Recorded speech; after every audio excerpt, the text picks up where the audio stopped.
It's really cold outside, and I don't like the cold. I like LaSalle sports, though, just not the cold. Hello, I'm Riley Kavchuk. And I'm gonna get excited to be back for another episode, but I'm especially looking forward to this one because not only do we have great conversations and the latest sports recaps for this week, but we also have some promised cookies at the end of this episode. Oh, I read that one.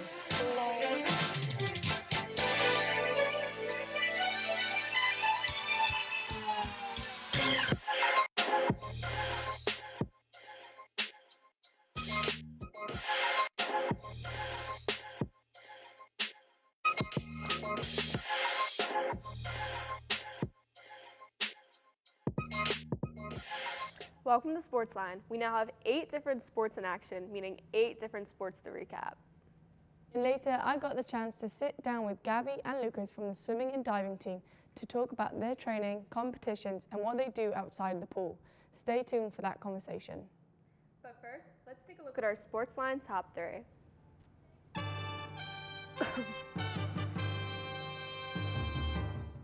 Number 1, Student Athlete of the Week is track and field Soleil Morrison, who ran an incredible race at the Armory, New York. Congratulations, Soleil, for the LaSalle program record in the 200 meters. Number 2, Gwen Good was named the Atlantic 10 Track Athlete of the Week after getting a huge personal best and sets a new program record in the indoor 3K.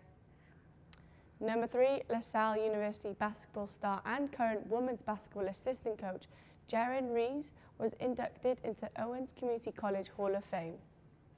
Congratulations, Coach Reese. Congratulations. Finally, a top 3 where it's not all basketball. Never mind. That's it for the top 3. Now let's see how our teams did in this week's recaps. Water polo started their 2025 season in New Jersey, competing in the Princeton Invitational. Unfortunately, the squad fell to each of their 4 teams it played over the weekend. The Explorers went up against Princeton first. The Tigers took control of the first quarter, going up 5-1. The second quarter consisted with goals, with Princeton scoring 3 of them in the first 4 to go up 8-2. The Explorers responded with 3 straight goals to cut the lead. However, the Tigers would end the half 2 more goals in the final minute, taking a 10-5 lead into halftime. Francesca Coe would be the first person to score in the 3rd frame, while Princeton would respond with 2 more goals going into the final frame. LaSalle captain Paige Mitchell scored the first goal of the 4th in less than a minute, and the Princeton back again found the back of the net, but it wouldn't be long before LaSalle came back with 3 straight goals from Coe. Coe led all scorers with 6 goals, and Martina Bonet-Saez also contributed with 2 goals, 2 assists, and a steal, but it wouldn't be enough as the Explorers fell 14-10. The Explorers had their second match against Azusa Pacific. Sophia Colavu had one of the best games of her career for LaSalle, scoring 6 goals. Claire Durham would also be a contributing scorer in the game. The match was close until a crucial turning point where Azusa Pacific scored twice in the final 37 seconds of the 3rd quarter, retaking the lead 11-10. In the 4th frame, the Cougars extended a lead to 13-10, and the Explorers would fall 15-12. LaSalle would then compete against Bucknell. The match against Bucknell was a close one with goals from Coe, Bonet-Saez, and Kolova. Freshman Sarah Corrente Talley would net then the first goal of her career and the Explorers' long goal of the second quarter. Tatum Lomax also contributed with the back-to-back goals in the 4th. Despite numerous penalties in the final 2 minutes, neither side was able to gain the advantage, which sent the game into overtime, where the Explorers would fall 10-9. Their last match of the Invitational was against St. Francis, where Bonet-Saez would be the top scorer for LaSalle, leading with 2 goals. 8 different Explorers scored in the game, including Coe, Colavo, Carlato Zandali.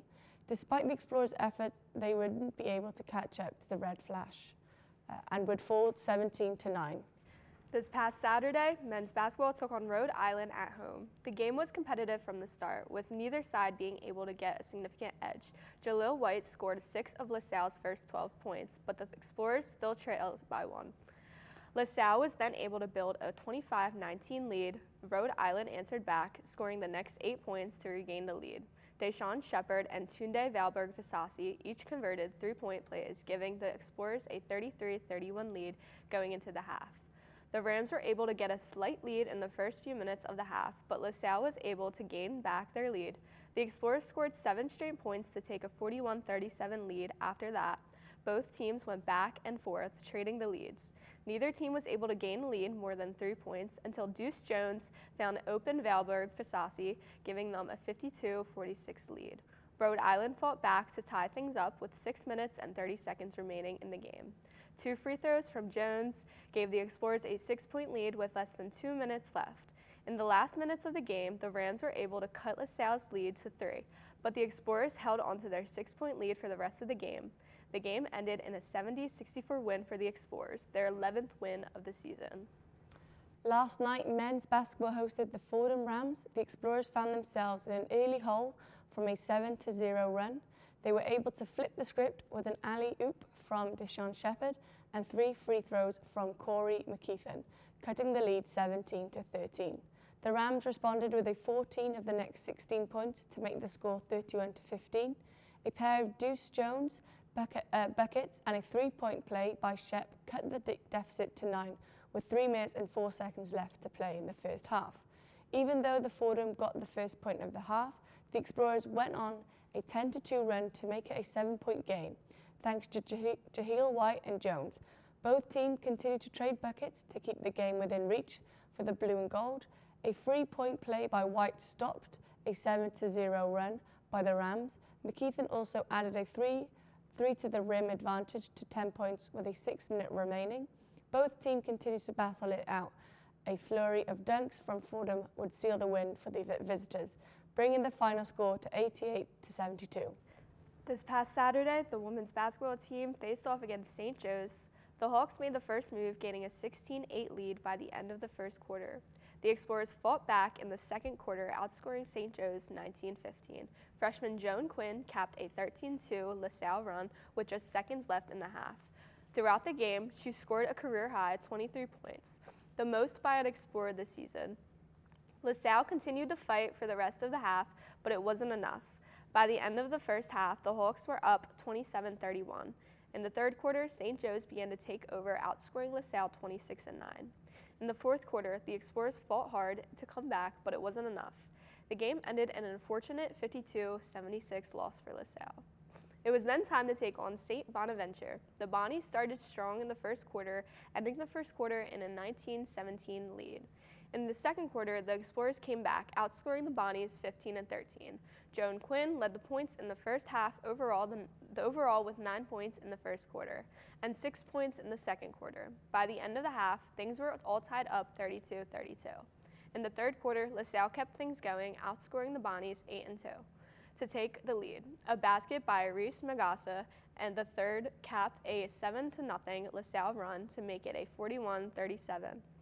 A basket by Ashley Connor and buzzer beater from Tyranisha Bowers gave the Explorers a 46-42 lead going into the fourth quarter. The Explorers went on to extend their lead with 4 straight points at the start of the quarter. Magassa helped LaSalle extend their double digits, giving the Explorers an 11-point lead. The Bonnies tried to fight back, but 3 by Bowers with less than 2 minutes left sealed the deal for LaSalle. A much needed win for LaSalle, ending 67-58. The LaSalle track and field team had an action-packed weekend at the Armory, competing in the Dr. Sander Invitational on Friday and Saturday. The Explorers put on an impressive showing with multiple athletes achieving personal bests and 2 program records set over the course of the meet. On day 1, we saw several standout performances, kicking off with Maya Primus, who clocked 59.67 seconds in the 400-meter seeded race to finish 32nd. Lexi Rivard delivered a strong race in the 800 meters, securing 13th place with a time of 2 minutes and 10 seconds. I raced in the 3,000-meter race, where I was able to beat my personal record by 26 seconds, setting a LaSalle indoor record with a time of 9 minutes and 18 seconds and earning a second place finish. Helene Usher and Neve Moulay also crushed their PRs, finishing in 11th and 15th place, respectively, with Usher improving by 18 seconds and Moulay by 10 seconds. On the men's side, Matt Hill and McCallum Rowe ran personal best in the same event, placing 5th and 6th, with a time of 8 minutes and 9 seconds and 8 minutes and 10 seconds, respectively. David Betts and Bram van Duten followed closely, securing 8th and 9th place, with Betts shaving 4 seconds off his previous best. The momentum carried into day 2, where Gillian Levitt kicked things off with a 6th place finish in the open mile, clocking 5 minutes and 3 seconds. On the men's side, Charlie Haslett ran 4 minutes and 19 seconds for 27th place. The Explorers saw another record-breaking moment when Soleil Morrison set a new LaSalle indoor track and field program record in the 200 metres, finishing in 25.3 seconds and placing 10th overall.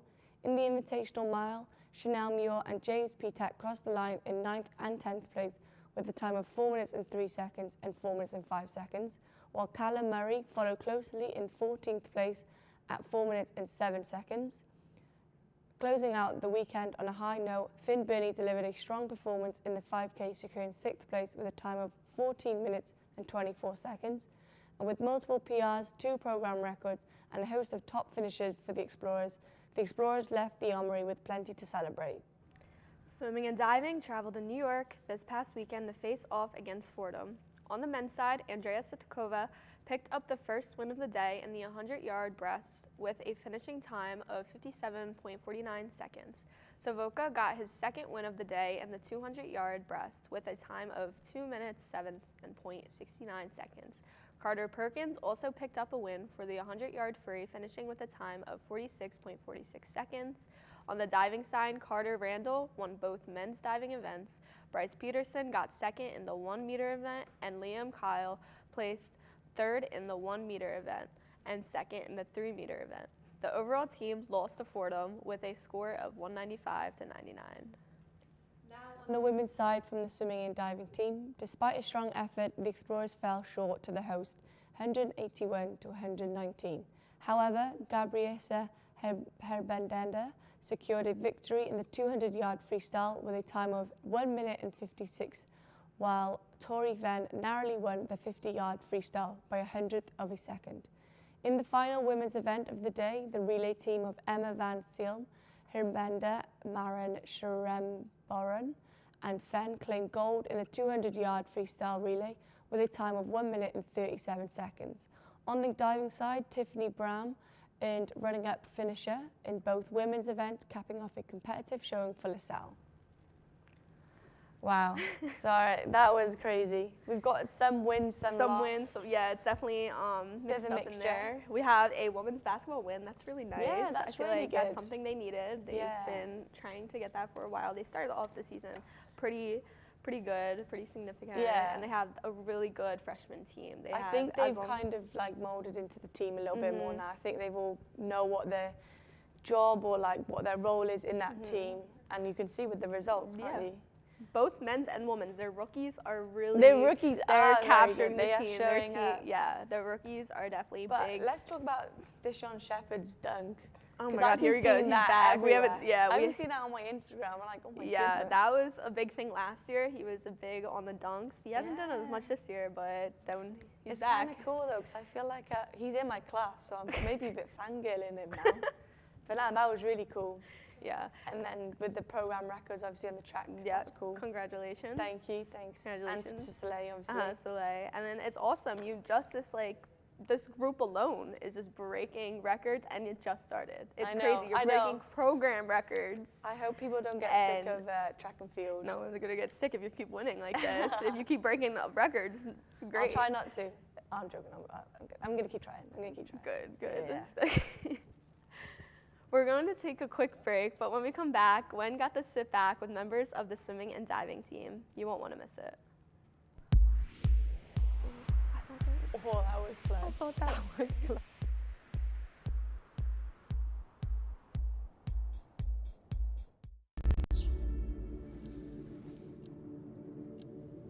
Dear University of... Thank you for your offer to become student ID number 283471. While I appreciate your desire for my impeccable academic record, I must decline the opportunity to get a generic degree. I've decided to tell my story. To be a student, not a statistic. I wish you good luck in the future as I embark on mine.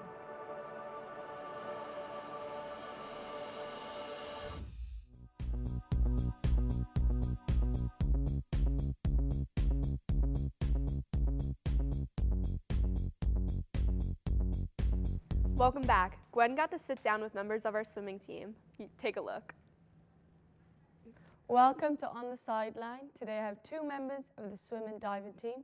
I have Lucas and Gabby. Thank you both for joining me today. How are you guys? Doing great. Thanks for having us. Yeah, thank you for having us. So from my research, I'm going to go right into it. You guys are very successful in your events, I found. You recently just won the event last weekend? Was Yes, it the 200 meters? the 2 free, yes. Wow. And then you're very successful in the 1 and 3 meters. Is that right? Yeah, this season's been really good. Was out of the water for a little bit with an injury, but we're back, so that's all that matters. How was the injury? What happened? So I ruptured my eardrum on a botch dive in practice the day before a competition, and unfortunately had to sit it out for 3 weeks. Oh, I'm sorry to hear about that. But are you back training, Yep. back in the water? Back training, we got about 3 weeks until 8:10, so. Oh, goodness. Yeah. And you recently also had a little injury. too. Yeah, I had an injury with my shoulder, and now it's in the other shoulder, but we're dealing with it. It's fine, and You get back I'm ready into to it. race. I'll be ready. Yeah. So talking about training, what does like a typical training day look like for the both of you? I know you're on the dive team, you're on the swim team. So let's start with Lucas. What's that like? Yeah, so the difference between the dive and the swim team, it's actually very minimal. So we lift with the sprint freestyle group on Monday, Wednesday, and then sometimes Friday. So that'll be from 7 to 8 a.m. in the morning, and then we'll be back in the water probably around 2 p.m. And we'll be just training anywhere from your most basic dives to your higher skills, your competition dives. Just depends on what period of the season, what we're preparing for. So would you say it's quite heavy at the start when you get back, and then by the time you get to 8:10s, you taper a little bit? In diving, it's a little bit of the opposite. So Oh. we'll start maybe a little bit lighter for some people. I trained over the summer. I had the opportunity to do that. So I came in kind of a step ahead of where I should have been. So usually in the beginning of the year, it'll be a little bit more basic, kind of just leading up to October when the first meets happen. And then as we get closer to 8:10s, we don't really taper. That's more of a swimmer's thing, but we do a little bit less, but kind of more quality. We just Okay. focus on doing things the right way. Yeah, I'll get back to you in a minute. But just on your point about training over the winter, on your own, how do you do that? Because I know diving is a lot more technical, and I know with swimming and running, you can kind of give you a training plan, you just do it. How do you but get better with your dives? So it's really just all about repetition. So I was super thankful this summer to have the opportunity to stay here, and I had a job working at a pool, managing, and then was able to be here with my coach, and we've developed a great relationship, and just kind of working on the little things, your toe points, your entries, just kind of the things that make a dive go from maybe a 6.5 to a 7.5 or an 8. Nice. And then Gabby, what's your typical training day like? So most of the day we do practice twice a day. Again, we have lift together, and every morning besides Fridays. Oh no, actually that's a lie. Every day we have something in the morning. It's whether a swim or lift or a combination of both. And we come in every day for the afternoon session as well. So there's quite a bit of getting up early and staying up late. This semester, because of my classes, on Tuesdays I have practice at 7:30 p.m. Oh wow. And the next morning I need to be ready at 6:30 at the pool. So it's hard, but yeah, it's training, classes, find a moment to eat something, get some PT for the injury, and get back in the water and try to fall asleep. What would you say? So you both practice in the morning and afternoon. Which one is harder to do? Or which one do you prefer? It really just depends. I really enjoy the lifts. I like the energy our team brings. Sometimes it's difficult to get back up in the afternoon to come back for practice, but if you do things the right way, you feel properly, I think that afternoon practice is usually a little easier on the mental side of things. I feel like I'm the opposite. Like mornings are tough for me because it's a morning. I prefer swimming in the afternoon generally. In swimming, it's we have that. I don't know where it comes from, but your body is more waking up, so we usually swim faster. In the afternoons, the same with like a meet. When we have prelims and finals, you go faster in the finals because your body been awake for longer. And I personally prefer the afternoon practices. I think thinking about swimming and diving, going into the cold water in the morning, I think would just put me off. I don't know how you do it. It's like it's brutal. It's really nice in summer. 'Cause in summer, when it's hot outside, you want to get in the cold water. But when you're walking from your house in the snow and then knowing you got to go into the cold water, how do you just manage that? Do you just not think about it? It's just discipline. And the swimmers have it a little easier than the divers because we get in and out of the water every rep. But luckily we have a hot tub to keep us warm, because if your muscles are really tight, the dives are not going to go nearly as well. With the swimmers, they do a little bit more kind of on the deck, getting warmed up, and then once they're in the pool, they keep rolling. Yeah, nice. Yeah, it's when we have hard sets, it's easier because our body temperature goes up. But if we're working on some details and having that time and not rushing through things, it can get cold. But yeah, it's okay. We're going with it. Nice. And then Gabby, you touched on it a little bit about your school and balancing that with training. How do you guys do it with the training, the competitions, and the academics? I feel like the key is like to always stay ahead, not to leave things for last moment. And if that happens, like, you need to know what your ability is and how you can. If there is a subject that gives you a problem, don't leave it for the last moment, because you're gonna struggle to finish it in time.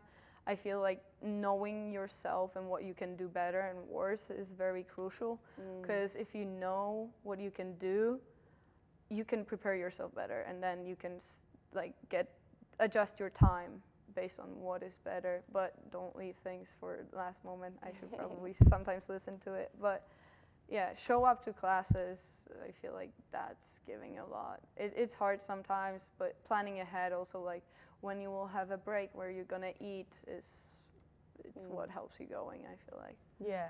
And what about you, Lucas? Swim and dive is a unique sport because we do miss a lot of class. We'll miss about a week for A10, so it's all about being proactive and not reactive, and just making sure you're on top of things, because if you leave it for later when you come back from those meets, it can be really difficult to kind of get back to speed. So we have a great group of academic support here at LaSalle, and just trying to ensure that everyone on the team has the tools for success, and we do have that.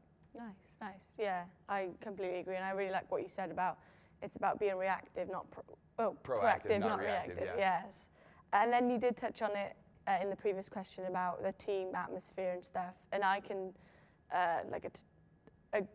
agree with you. Like, I feel like I always mention it about when we do our talks on SportsLine, how like energized your team is. Like, I feel like there's a really good bond community in that, both with the swim and dive together. What is it like? Can you describe it? It's electric sometimes. Sometimes we struggle with certain things, and that's every team, but we've always been able to bounce back from the previous challenge and come back stronger. And we got a great group of guys, great group of women, and I could not be more thankful to be ending my career here at LaSalle. Yeah. Yeah, I feel like our team we have each other backs, and no matter how hard the times get, we are there for each other. Still one of the memories that I have is one of the practices that we had when women were swimming separately from men, and the guys got out and started cheering on us.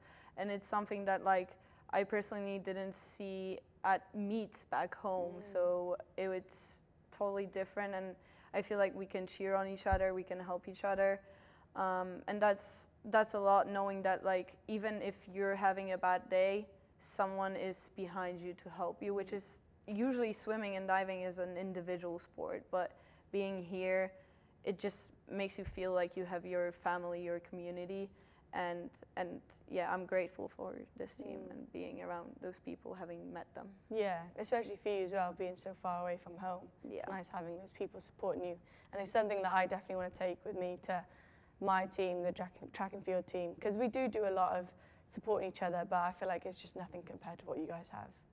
But yeah, last question. Before A10, just in 3 weeks, you did say, do you have any pre-race rituals or dinners? Do you guys do anything before?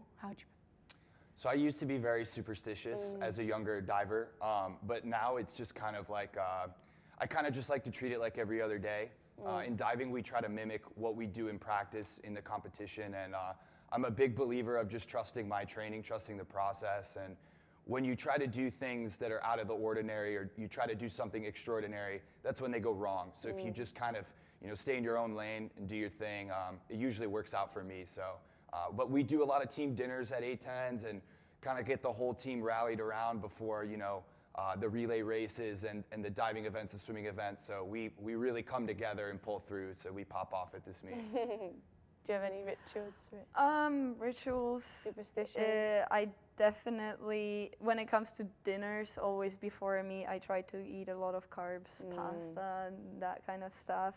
I have a meet warm-up that I've been doing for the past 8 years. So I've been doing the same thing over and over again. And I feel like I have a very specific, I don't have it planned out, but I kind of do. I control the time and I like to do things very late, but at the same time very early. It's hard to explain, but for some people it might be very hard.